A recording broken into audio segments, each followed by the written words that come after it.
moo yëgu ko mu dafa yaakaar ni bu commencé di wax lépp luy dëgg moom lay wax nit ki mais c'est difficile dans leur compréhension c'est difficile aussi ñu tekki ay waxam te na nga xamee nii noonu la koy waxee wax ji mën na nuru lenn comme par exemple neneen il est arrogant wala dafay jéem a nappeek yooyu il n'est pas assis dans ces qualificatifs là je te jure pour qui le connaît seulement ni nga ko yaree yaru daara bi nga xam ne nii moom la am di mbubboo ko yow bu fekkee ni jubaloo aussi da nga xoolaat sa bopp ay waxam du la neex mukk da nga naan waaw kii fan la tubbee lii daf ma yàpp dafa lii dafay il est autant ceci il est cela te fekk moom yëgul sax loolu ngay tekki ci moom dafa bëgg lépp loo xam ne donte ko ndey kaf sax muy wax dëgg je te dis une chose gis nga lépp loo xam ne yaa ngi koy yëkkati di ko may sa première des questions yu mu lay laaj mooy foo ko jëlee donc il est tellement attentionné à ça donc loolu dafa lay wan ne la ko jubla parce que bëggul taq ci loo xam ne nii yaa ngi ko fabee ci foo xam ne nii moomuloo ko sàcc nga ko wala bokk dañ la ko neexalee parce que yaa ngi béy loo xam ne nii lu doy waar la nit ñi xamuñu ko mais da fekk yow ci suuf ma jëlal la exemple ci koo xam ne nii jamono ji ñoo ngi ko ŋàññ te mu nekkoon ak Macky Sall nee na sax Macky Sall moo ko wax ne ko pour mu doxal ko tout ce qui est je ne sais pas ci xaw ma naka la tuddati parce que je le connais pas assez donc waaw dama dégg ni rek ni ci li déclaration dafa ni lépp lu mu def daal Macky Sall moo ko def pour c'est xaw ma pour naka kan la ko traduire je ne sais pas si tu le sais nga aidé ma ci xam nga ki may wax non pas Omar Sow non du Adama Faye voilà waaw Doro Gueye nee na lépp loo xam ne nii def na ko ci loolu Macky Sall moo ko doon introduire ci yooyu quoi donc mais xam nga loolu moom jafe na dégg parce que wax la joo xam ne nii boo ko waxee nit koo xam ne il est censé sa réflexion day wëdeelu du xam fu mu lay féete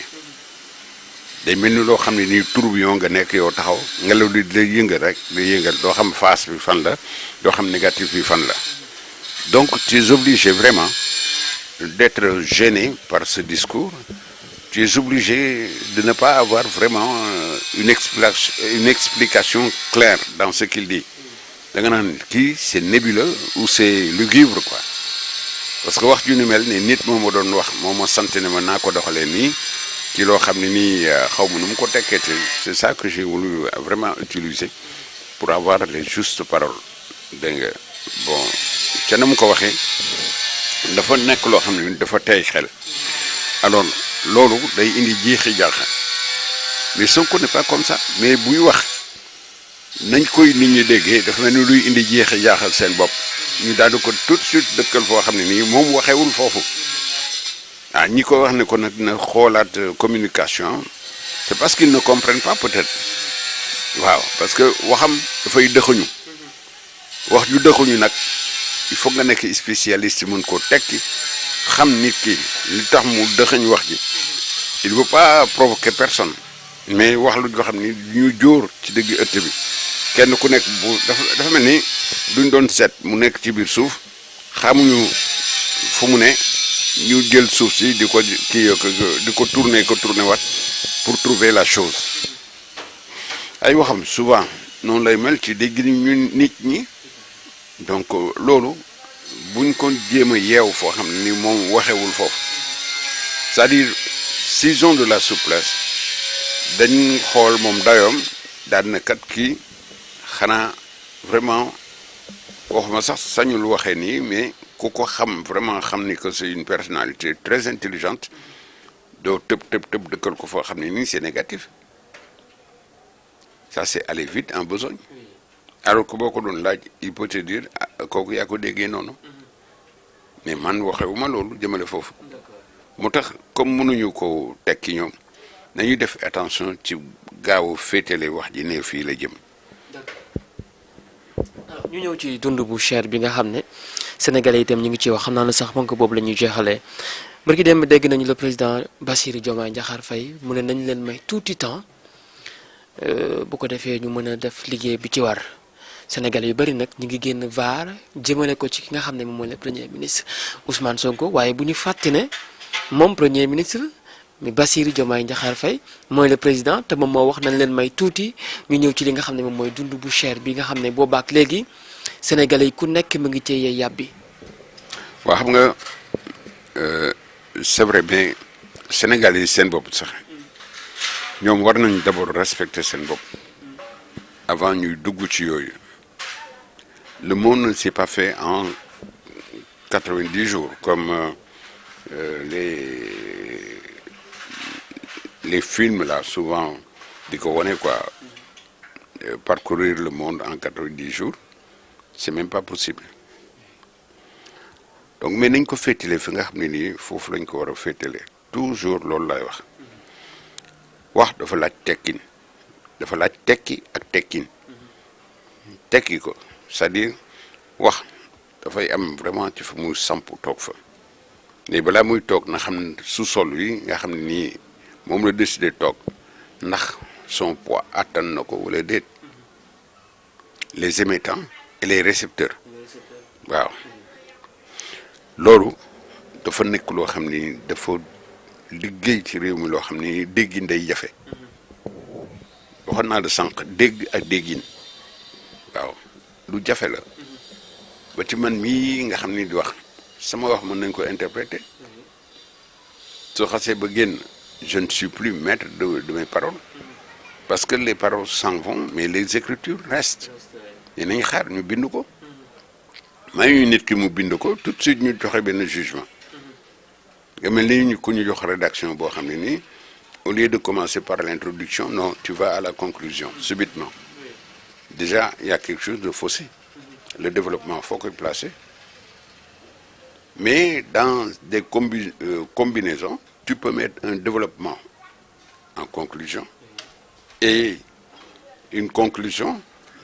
en introduction. Tu vois des films, par exemple, on commence par la fin, on te montre un sujet, la fin d'un sujet. Alors nga xool ba ci suñu jékki-jékki tëb indil la un développement la suite nga daal ne waaw film bi ni mu demee nii fekk yow on a retourné vraiment l'expression de nga mettre les choses en place. Tu commences par une introduction, un développement et une conclusion. Rien ne t'oblige à respecter, par exemple, ce canevas. Ça peut se changer. Quand tu es un bon écrivain, au lieu d'être un professionnel du cinéma, tu peux commencer par la fin et venir au développement. Comme le sujet se racontait, par exemple, tu commences par moi, je te raconte un sujet et je te donne tout de suite la fin. wane ni fii lay mujjee mais lan moo ko indi noonu la développement bi mel donc Sonko quand il parle c'est ça c'est comme ça mais soo mënul loolu amoo capacité de déchiffrer quoi que ce soit day nekk lëj sa bopp daal di la jax nga ni waaw kii muy lan la bëgg a wax fii pourquoi mu wax lii pourquoi mu commencé lii mais nous on est trop critique et on est trop sévère dans la critique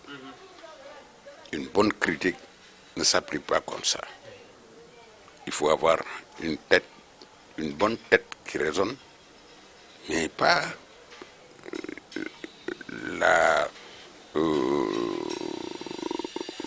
même pour raisonner.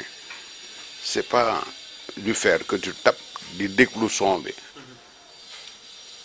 Parce que quand tu tapes, ça fait du bruit. Mais faut qu'on y note, faut y aime, donc on alors moi ni lit ak jeexi jaaxa ci bopp nit on est kong fii ce bruit là qui s'en va xamoo fu muy jeexee mënoo ne kong rek mu yem fa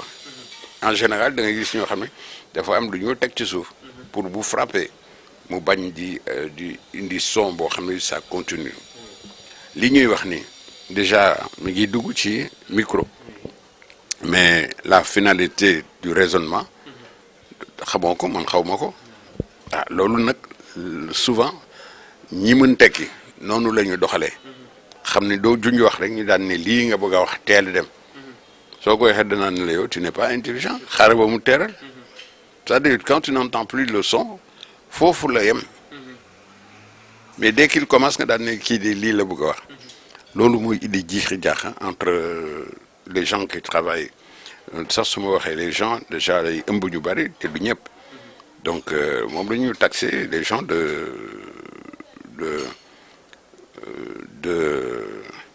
nu ñu koy waxee de TFM dès qu'ils entendent un son au lieu de se mettre au diapason du son qui s'en va non du ñu xam fu mu yem rek daal déglu tuuti rek daal ne son bi war na yem fii quoi parce que déggatuma ko mais ki la gën a neex nopp moom son bi ci moom da koy gën a dégg lool waaw kooku moo la bonne raison mais du ne tàng rek wala nga dégg sabar ñu dóor benn kii rek nga dégg tàng soo nee tàng yow mi koy wax sax xamuloo tàng boobu fan la mais ngëy fan la yem waaw bu naan tàng waaw xam nga li ma wax waaw donc c'est un peu comme ça mais peut-être que même li may wax ni xëy na am na ñu ko dégg xëy na am na ñoo xam ne dégguñu ko am na ñoo xam ne buñ ko déggul it dañuy wax waaye kii moom li muy wax mooy lan ne seetlu li muy wax waaw te fekk man mi ko wax man xam naa fi ma jëm waaw souvent de yooyu daf leen di arrivé quoi ma leen di ñaan vraiment ñu xaar niñ ko waxee ni ko Diomaye waxee ne ñu may leen tuuti moom xam na parce que na muy jëfee ak doxalee nekkul ci ñoom kon moom su ne nañ ko may rek c'est qu'il n'a pas fini de faire et il faut bien faire parce que quand il s'agit d'un pays on saute pas sur des occasions il faut qu'on étudie vraiment ces occasions là nga xam ne ci la ñuy émettre xam seen émission lan la moo gën ñu gaaw ko tekki te fekk yow wax ja yeggul. dernière question tey boo amoon benn conseil booy jox Ameth Ndoye ndax depuis démb sax plutôt damay tàll sama micro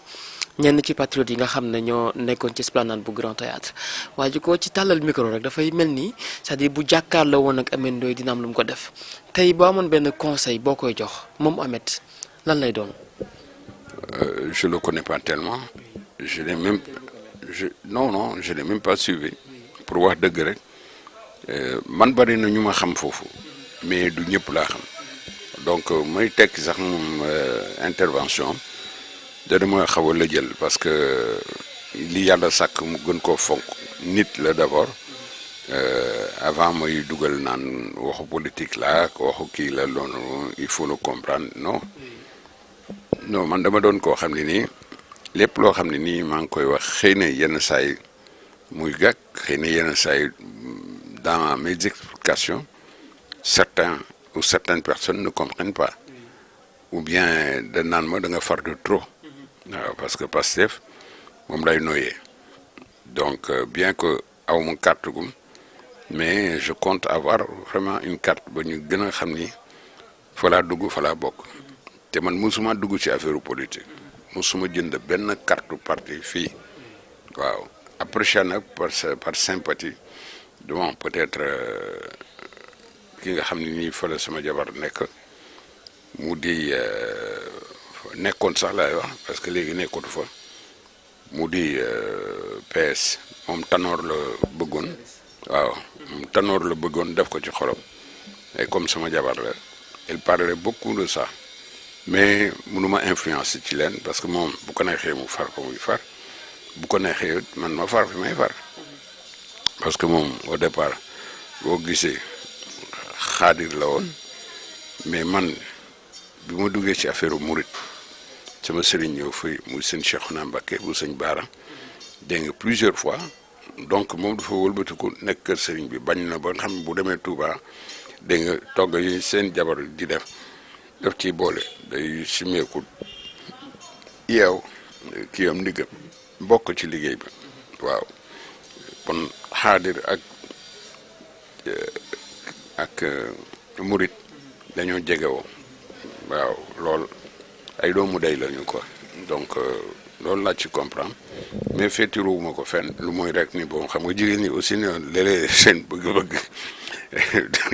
day doy waar dañuy dem ba ci yàgg sa ci lenn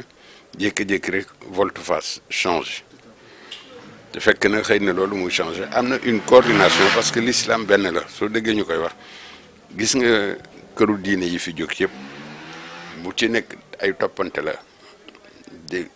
ki jiitu ba léegi yi ci tegu yëpp dañu toppantale rek mais boo comprendre ni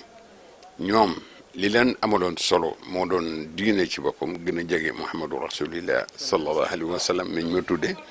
donc tu comprends tout le reste jarul sax ay tekki féetale ak yooyu. comme président Ousmane Sonko li mu wax moom mooy royukaayam mooy yonent bi sallallahu alayhi wa sallam. waaw kay mooy man moom lañ ma tuddee dañ naa ma Lamine mais Lamine mooy Muhammadu Jara wala Njaay bi ma sant amul solo bi mooy kër baay la rek mais boo ko seetloo Njaay bi Jara bi ci Mali la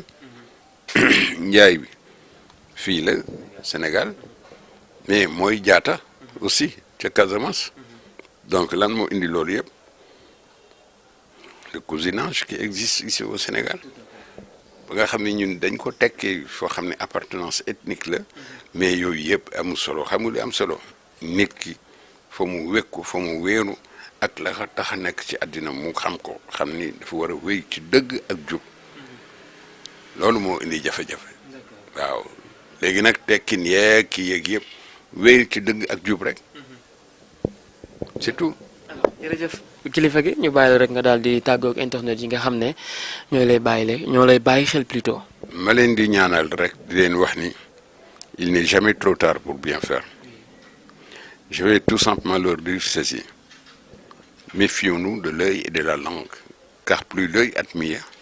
plus la langue flatte et vante et plus le bonheur se fait vulnérable et s'affaiblit nañ moytu gët mooy ñaari bët ak làmmiñ ndax lu bët ne toq